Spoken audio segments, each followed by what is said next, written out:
Breaking news, the United States will spend $7.5 billion to fight ISIS in 2017. That would be a 50% increase from this year. This as we are learning that the Pentagon is running low on smart bombs and missiles to fight ISIS. Joining me now, Major General Robert Scales and Christian Whiton. Apparently, General Scales asked Carter and the Obama administration saying they've exhausted just about all of these missiles. They need $1.8 billion just for 45,000 new missiles. It feels like there's a component of public relations there. But by the same token, how important is this that Congress approve it immediately?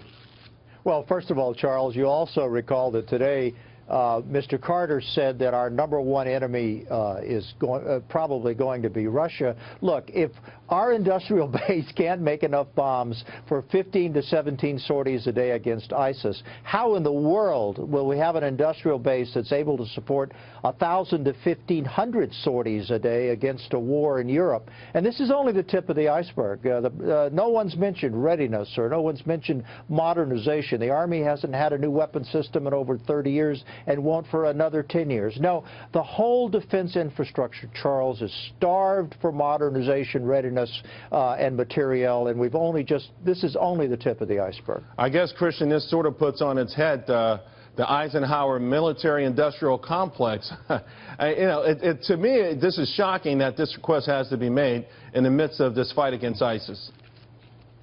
Right, and of course it won't actually be acted on until December. It's a request for FY17, but Congress is going to do very little this year. They may do a defense authorization bill, which is the first part, but the second part, the actual appropriation, is going to get punted by the election. Congress just doesn't do a lot in election years. As the general said, procurement is broken. It used to be you could get an aircraft carrier for only $4 or $5 billion. The Gerald Ford, when she is completed, I believe this year, will have cost $13 billion, $3 billion over budget. We have a littoral combat ship. This is the newer ship in the U.S. Navy that the Pentagon itself told Congress is not combat survivable. So a completely broken system of our $500 billion a year defense thing.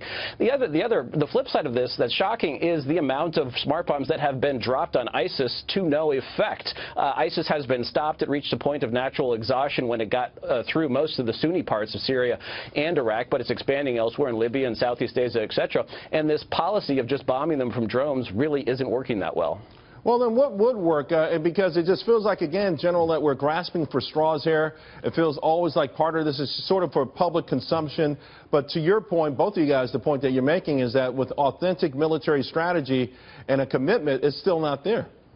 Oh, absolutely, Charles. I mean, I get so many reports from my friends in uniform in the field that talk about broken equipment, that 2/3 of Army brigades don't have enough money to train to the level to be combat ready and deployable.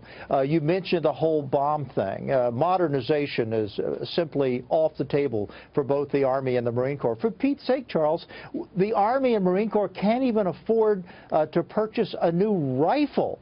It's $700 a copy. Now, the defense systems we have today are so fragile and so frail that a big war over the horizon, I think, would probably bankrupt us. So much for Russia being our top foe out there, not to mention, of course, China coming on strong. So Christian, where does this actually put us? Because if we're developing ships that won't even work in combat, and I guess that's part of the largesse people complain about, where are the priorities within Congress and particularly in the White House?